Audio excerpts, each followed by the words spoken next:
Bismillahirrahmanirrahim. Assalamualaikum warahmatullahi ta'ala wabarakatuh. Allahumma salli ala Sayyidina Muhammad wa ala ali Sayyidina wa maulana Muhammad. Yang saya hormati Rois Syuriah PCNU Solo Al-Mukarram, Pak Kiai Sofwan. Yang saya hormati dari PCNU Ketua FKUB Pak Kiai Masyuri, dan mohon maaf saya tidak bisa menyebutkan satu persatu kepada teman-teman dari Banom NU dan dari organisatoris NU seluruh raya.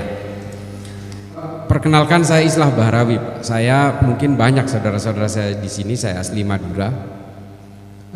Soal teroris, saya mau cerita soal teroris kemarin itu. Saya hari ini selama 3 hari terakhir saya betul-betul dibantai oleh pengikutnya Ustadz Abdus Somad, karena saya berusaha membantah fatwa dia tentang harokah istishhadiyah dan harokah intiradiyah. Nah ini selalu dipakai, percaya nggak Bapak? Konon Ustadz Abdus Somad menggunakan fatwa ini untuk pejuang Palestina yang melakukan bom bunuh diri. Tapi tahu nggak, fatwa ini dipakai oleh teroris di Indonesia untuk melakukan bom bunuh diri.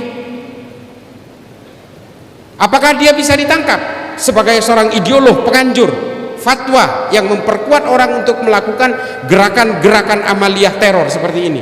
Bisa sebenarnya. Cuma kita tidak perlu melakukan penegakan hukum untuk menangkap orang-orang seperti Abdus Somad. Abdus Somad yang harus sadar ini kan membahayakan umat, Pak. Saya bantah itu.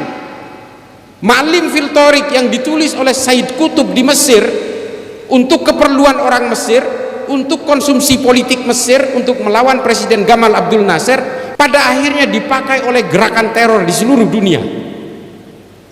Bukunya Abu Bakar Naji, seorang ulama Saudi, bernama Idarat At-Tawahhush, yang sebenarnya dirancang untuk ISIS di Irak dan Suriah, akhirnya dipakai oleh kelompok-kelompok jamaah Islamiyah dan jamaah Ansarud Daulah di Indonesia.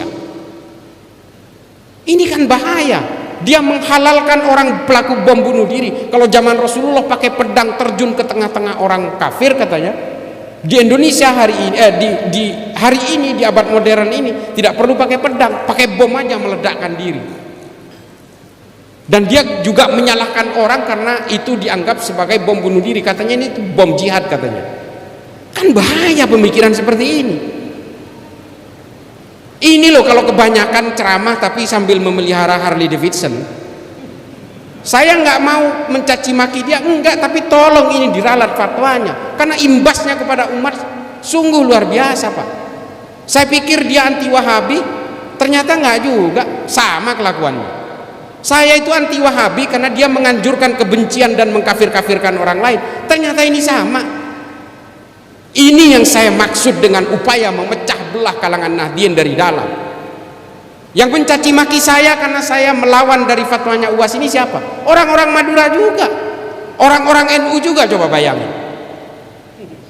Saya marah kalau ini, karena hasil dari interogasi terhadap berbagai teroris itu, salah satu yang menjadi rujukan adalah fatwa-fatwa dari ulama seperti Abdus Somad yang memperbolehkan untuk terjun ke tengah-tengah orang dan meledakkan diri. Memang ada disclaimer yang dikatakan oleh Abdus Somad di dalam videonya, untuk wilayah-wilayah perang boleh melakukan itu, di Indonesia sebagai negara aman tidak boleh katanya. Tapi menurut teroris kan ini bukan daerah aman. Menurut teroris Indonesia ini kan darul harb, daerah perang yang harus dikuasai. Semua orang yang bernaung di bawah Pancasila dan Undang-Undang Dasar 45 ini adalah orang jahiliyah yang halal darahnya. Makanya mereka menganggap Indonesia ini bukan daerah aman buat kelompok teroris itu. Jadi persoalan aman dan tidak aman ini menjadi disclaimer buat saya. Makanya nggak usahlah ngeluarin fatwa-fatwa seperti itu, bahaya buat umat.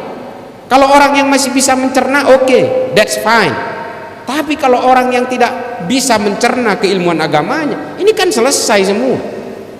Lalu dia mengatakan wajib seluruh umat Islam mendukung khilafah. Yang jadi rujukan adalah Imamul Hakim dalam Al-Mustadrak ala Sahihain. Saya udah baca kitab ini, katanya disohehkan oleh Az-Zahabi.